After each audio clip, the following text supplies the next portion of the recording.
The MVLS Translational Research Initiative supports academic staff, early careers researchers and PhD students, giving guidance and advice on research translation, funding, industry engagement and commercial aspects of research undertaken at the college. Our colleagues in the contracts team help advise and process a wide variety of legal agreements, including non-disclosure agreements or NDAs between people, institutes and industry. These documents are also commonly known as confidential disclosure agreements, CDAs, or confidentiality agreements, CAs, and exist between two or more parties wishing to disclose confidential information. But why are these needed and when are they necessary? By its very nature, research requires academics to discuss their work frequently. Researchers present their work in various formats and discuss new ideas with colleagues and collaborators. However, discussing your work with collaborators without an NDA in place can have negative consequences for intellectual property protection, as information may be misused or passed on without the consent of the researcher. This in turn can reduce the impact of the research and prevent the full value of the innovation being realised. CDAs are not meant to discourage collaboration. In fact, when used correctly, they help achieve research goals. They are extremely useful in situations where you have a great idea or novel data that you know is potentially impactful or commercially valuable.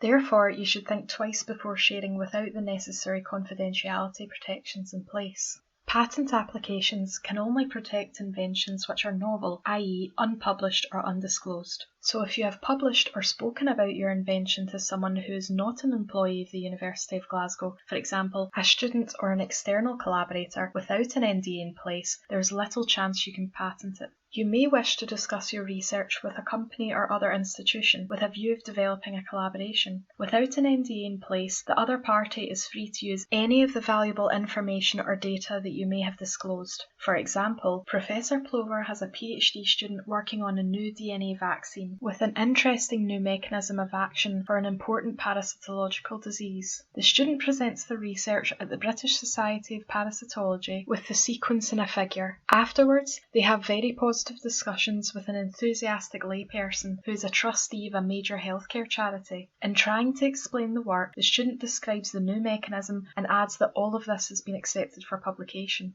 But what are the unintended consequences of this? Firstly, a novel idea has been disclosed and is now in the public domain. Any possibility of the university, supervisor or the PhD student being able to file a patent application on this new vaccine is gone, or at the very least severely limited. Secondly, anyone attending the presentation could use this sequence or start working on the same idea and potentially beat the inventors to the market. What could have prevented this? Firstly, not putting the sequence on the poster or disclosing this in conversation. Secondly, simply saying to the trustee, "We would be delighted to talk with your charity, but under NDA. This example is an exaggeration and would never happen, right?" Wrong.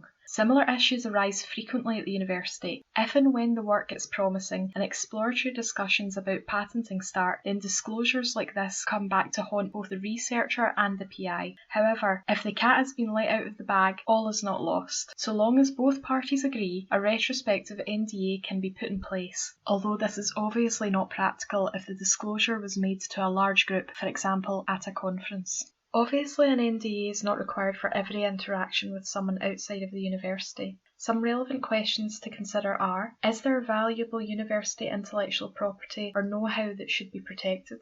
Is there potential for the confidential information to be utilised by either party for commercial or academic gain? Or is the university able to adhere to the confidentiality obligations imposed by an NDA? If you are informed by an outside party that an NDA is required, inquire as to whether there is any other agreements in place. Often an NDA is not what is required as the funding application has been submitted and an award has been made. In this case, a collaboration agreement with appropriate confidentiality provisions would be more suitable. You should inquire with and take steer from the relevant principal investigator. 2 general rules of thumb are: if it is not published, think twice. Do I really want this work in the public domain at this particular time? And if the person you are talking to is external to the university, even if they may not fully understand what you're describing, do not disclose confidential information. Published or public is the key difference here. It does not matter where it was disclosed or in what format. Once intellectual property rights, such as a patent, has been filed and published, researchers are free to talk about their research to the extent that the conversation doesn't go beyond what is in the patent.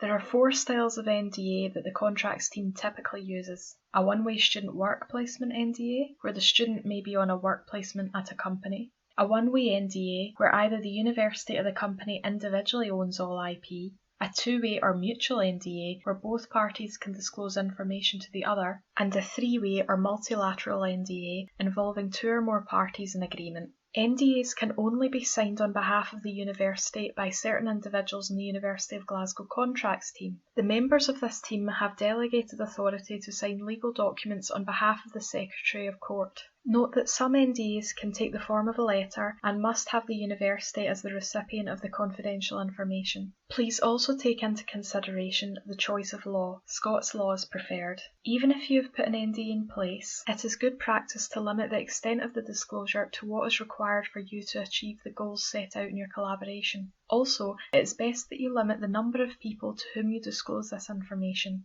Make sure that you clearly mark any confidential materials so that the recipient is aware that the obligation of confidence applies in respect to those materials. To summarise, NDAs protect the potential future of your research and allow you to achieve a wider range of impact on your terms. If you are compelled to use a non-University of Glasgow NDA, the contracts team can review the other party's template. And finally, remember that the contracts team is on hand to help you with any questions that you may have.